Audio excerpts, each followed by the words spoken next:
Hallo und herzlich willkommen zu unserer aktuellen Ausgabe des Spotlight Talks. Heute wieder aus der Business Content Lounge der Agentur Fricke. Und wie immer haben wir einen Gast da, Nancy Reno. Hallo, schön, dass du da bist. Hallo Markus, danke. Und wie immer gibt es auch ein Thema, über das wir sprechen. Wir versuchen immer in ungefähr 5 Minuten über ein aktuelles, relevantes Thema zu sprechen. Nancy, wir hatten dich ja schon mal da, deswegen dürfen dich einige von unseren Zuschauern und Zuschauerinnen auch schon kennen. Ich würde trotzdem sagen, dass du dich einmal kurz vorstellst, weil vielleicht sind ja auch neue Zuschauer und Zuschauerinnen dabei. Ja, gerne, danke. Hallo, mein Name ist Nancy Reno. Ich bin zertifizierte Trainerin und Coach für interkulturelle Kompetenz. Das heißt, ich unterstütze Führungskräfte und Mitarbeiter in internationalen agierenden Firmen, besser miteinander und effektiver zu kommunizieren. Aus meiner langjährigen Berufserfahrung in Marketing und Vertrieb verstehe ich, was wichtig ist in einer Situation, wo man sich gut miteinander arbeitet. And because English is my native language, I also offer all of my workshops and trainings in German, English, or bilingual format, which is really great for those global teams. Danke und thank you, dass du heute hier bist, Nancy. Thank you, Ich würde Marcus. sagen, Sie fragen sich bestimmt schon, was das Thema heute ist. Wer sich erinnern kann, wir haben ja in einem unserer letzten Spotlight-Talks bereits über interkulturelle Trainings und die Veränderung der Trainings in der Pandemie mit Nancy Reno gesprochen. Das Video haben wir auch hier unten verlinkt, also wenn Sie sich das nochmal anschauen möchten, überhaupt kein Problem. Heute allerdings wollen wir einen Aspekt, den wir letztes Mal nur kurz angerissen haben, ein bisschen genauer besprechen, weil der ganz interessant war, nämlich das ganze Thema Haptik. Und wer dich kennt, beziehungsweise deine Trainings und Coachings kennt, der weiß, dass du sehr starke Hands-on-Trainings machst, die Richtig. sehr erlebnisorientiert sind, die wirklich auch sehr viel Spaß machen, sehr realistisch. Du hast ganz viele Aktivitäten und Gruppenaufgaben. Genau. Und ich glaube, das ist etwas, was sich auch von vielen anderen Trainerinnen und Trainern unterscheidet. Was mich jetzt interessieren würde, wir haben ja über das Thema Haptik gesprochen. Das Thema Haptik haben wir angesprochen. Du hattest damals erzählt, dass dir Interaktivität sehr wichtig ist in deinen Trainings und Haptik da ein ganz großes Element ist. Was natürlich jetzt interessant wäre, mal zu erfahren, wieso das überhaupt so wichtig ist. Also warum ist denn diese Interaktivität in deinen Trainings überhaupt so wichtig? Ja, man kann sagen, es ist ein Unterschied zwischen Thema, wenn man ein Thema versteht, oder ein Thema erlebt. Wenn du zum Beispiel noch nie mit einem Fahrrad gefahren bist und ich sage dir, so geht das, wenn du ein Fahrrad fahren möchtest, dann verstehst du das. Aber es ist ganz anders, wenn ich sage, Markus, steig aufs Fahrrad. Und dann musst du das wirklich erleben und fühlen. Und in interkulturellen Trainings ist das auch sehr wichtig, dieses Erlebnis zu präsentieren. Also das Haptische ist sozusagen ein ganz elementarer Bestandteil deiner Arbeit. Und würdest du sagen, dass es schwierig war? Also für mich also ich will nicht sagen Laie, aber ich glaube, in interkulturellen Trainings hast du deutlich mehr Erfahrung als ich.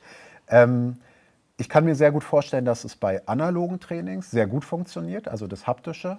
Natürlich, weil die Teilnehmer und Teilnehmerinnen ja vor Ort sind und letztendlich ja, alles anfassen können, ne? Und das ist was ganz anderes. Würdest du sagen, dass es schwierig war, das Ganze in die digitale Welt zu übertragen? Oder wie hast du das überhaupt möglich gemacht und wie gut hat das funktioniert? Ja, wir müssen wirklich out of the box denken. Wir müssen schon kreativ sein und überlegen, wie können wir auch dieses erlebnisorientierte, diese Übungen auch online realisieren. Aber das haben wir geschafft. Es gibt natürlich viele Tools, die man benutzen kann, wo man nicht nur vor einer PowerPoint-Präsentation steht, aber man kann auch eine Menge Sachen machen mit ganz einfachen Spielzeugen, zum Beispiel mit Bausteine oder mit Gegenstände im Büro oder was man zu Hause findet oder sogar mit einem Papier und Stift und man kann das Smartphone-Kamera benutzen. Es gibt viele Möglichkeiten, man muss nur kreativ sein. Und wie sind die Teilnehmer und Teilnehmerinnen darauf angesprungen? Also war das einfach? Haben die das sofort angewandt? Oder wie war so dein Empfinden, wie das am Anfang vor allen Dingen ankam? Ich glaube, die waren sehr überrascht am Anfang. Die haben nicht damit gerechnet, dass die so viel im Lampenlicht stehen würden. Aber am Ende waren die alle oder sind die alle sehr, sehr dankbar, weil die tatsächlich neue Strategien gelernt haben und die Möglichkeit gehabt haben, etwas auszuprobieren.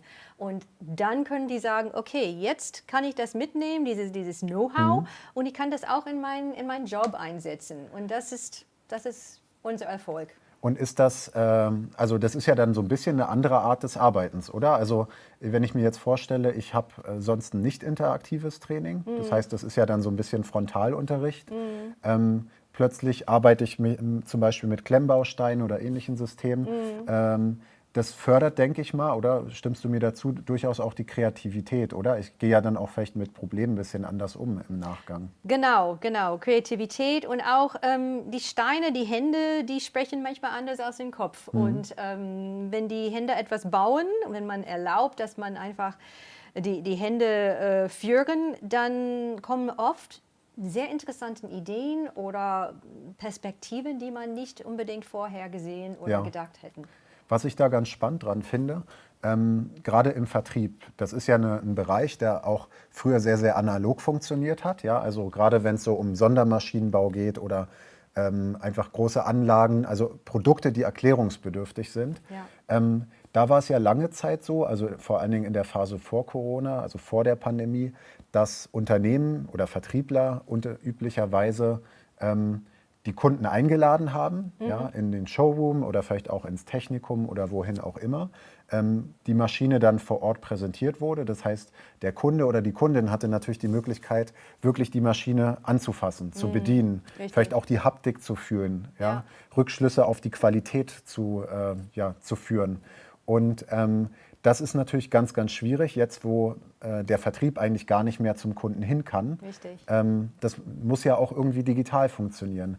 Und was ich ganz spannend finde, ist sozusagen die Überlegung, wenn man jetzt haptische Elemente sozusagen überträgt oder die Arbeit des Haptischen aufs Vertriebliche, denkst du, dass das funktionieren könnte? Also kann man vielleicht, wenn man ein Training erfahren hatte, in dem man diese Technik lernt, dass man das auch übertragen kann auf das Verkaufen von Maschinen? Warum nicht? Ja. Ich finde, dass man könnte kompliziertere Ideen oder Prozesse vielleicht einfacher erklären mit ein paar Steine oder ein paar haptische Hilfsmittel. Toll, also ich finde es wirklich spannend. Ich finde vor allen Dingen toll, in welche Richtung du deine Trainings sozusagen entwickelt hast. Und Danke. du hattest ja auch schon beim letzten Mal gesagt, als wir unseren Spotlight-Talk hatten vor einer Weile, dass die Zukunft da wirklich in eine andere Richtung geht. Also dass so ein bisschen der Weg weggeht vom rein analogen Training hin zu so einem hybriden Ansatz. Also dass die Vorteile aus beiden Welten verbunden werden. Ich finde es toll, dass wir jetzt nochmal über das Haptische gesprochen haben, weil ich diese Interaktivität ein ganz, ganz tolles Element finde. Und ich sehe auch gerade, unsere Zeit ist auch gerade umgegangen. Deswegen bedanke ich mich recht herzlich, dass du heute da warst, Nancy. Ich bedanke mich natürlich auch bei Ihnen, liebe Zuschauer und Zuschauerinnen, dass Sie bei unserem zweiten Spotlight-Talk mit Nancy Reno dabei waren. Heute haben wir über Haptik gesprochen und wie die sozusagen interkulturelle Trainings auch bereichern können und wie das auch übertragbar ist oder durchaus übertragbar ist auf den Vertrieb oder die Vertriebsarbeit. Wie immer, wenn Sie Themen haben, über die Sie gerne oder über die wir gerne sprechen sollen, schreiben Sie uns einfach. Wir freuen uns auch, wenn Sie die Videos teilen. Wenn Sie grundsätzlich Fragen haben zu dem, was wir hier machen, beziehungsweise aus unserem hybriden Showroom, also aus unserer Business Content Lounge, aus der wir hier senden, melden Sie sich einfach bei uns. Vielen lieben Dank und wir sehen uns beim nächsten Spotlight Talk. Dankeschön. Danke. Tschüss.